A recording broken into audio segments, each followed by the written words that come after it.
இப்போ நான் சொன்ன பாபா சாஹிப் அம்பேத்கருடைய தேர்தல் பிரச்சார உரை இன்னைக்கும் நாம பொருத்தி பார்க்கணும். அன்னைக்கு காங்கிரஸ் மட்டுமா இருந்துச்சு.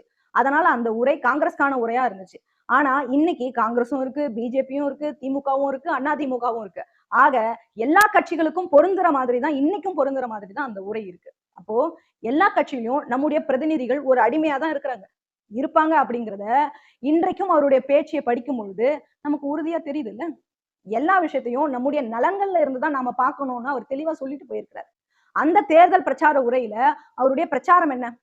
நம்மளை யார் ஆள போறாங்க?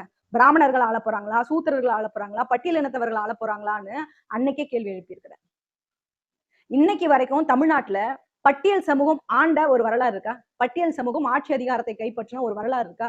அப்போ ஆட்சி அதிகாரத்தை பார்ப்பனர்கள் கையில இருந்து சூத்திரர்கள் கைப்பற்றினாங்க அப்படின்னு பாபா சாஹிப் அன்னைக்கே சொல்றாரு. அதனாலதான் ஒரு கோமிட்டி செட்டினா இன்னைக்கு அவங்க ட்ரேடர்ஸ், வியாபாரிகள், அன்னைக்கே செட்டியார்கள் தான் வியாபாரிகளா இருந்தாங்க. அதனால அவர் அதை குறிப்பிட்டு சொல்றாரு. ஏன் இதை குறிப்பிட்டு சொல்றாரு அப்படின்னா, பார்ப்பனியமும் முதலாளித்துவமும் இந்தியாவிற்கு பேராபத்துன்னு சொன்னவர் பாபா சாஹிப் அம்பேத்கர் அவர்கள். இன்னைக்கும் அவர் சொன்னது அப்படியே பொருந்தது தானே.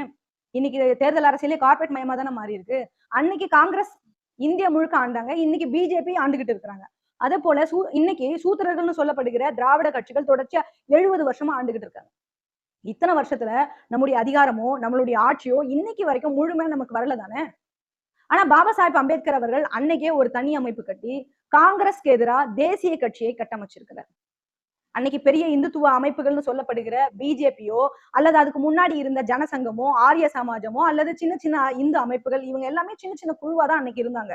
அன்னைக்கு அதான் தேர்தல் ஜனநாயகத்துல 2 பெரிய கட்சிகள் தான் இருந்தது. ஒண்ணு காங்கிரஸ், இன்னொன்னு SC/ST ஃபெடரேஷன் தான். அதன் பின்னால பாபா சாஹிப் அம்பேத்கரால் எண்ணத்தால் உருவாக்கப்பட்ட குடியரசுக் கட்சி. அப்படி உயர்ந்த எண்ணத்தோடு ஒரு தேசிய கட்சியா உருவாக்குன பாபா சாஹிப் அம்பேத்கருடைய அந்த சிந்தனை இன்னைக்கு மழுங்கடிக்கப்பட்டிருக்கு. இன்னைக்கு சுருங்கி போயிருக்கு.